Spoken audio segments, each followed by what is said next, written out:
Hi guys, in this video I want to show you how to remove engine support of Toyota WIGO right side automatic version.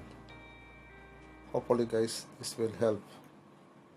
I am not very expert, but I'm just trying to show you how I remove and replace this right engine support of Toyota WIGO. So guys, this is the video.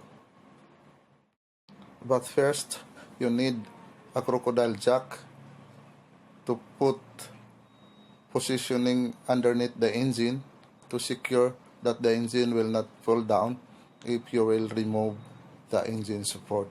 So here is the video.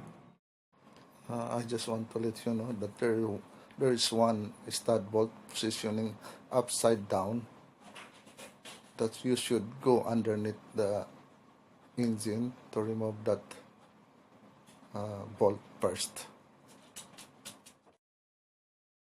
And I'm sorry guys, I'm not very professional of doing mechanical job and making video. So this is just for fun and sharing with you guys. Thank you.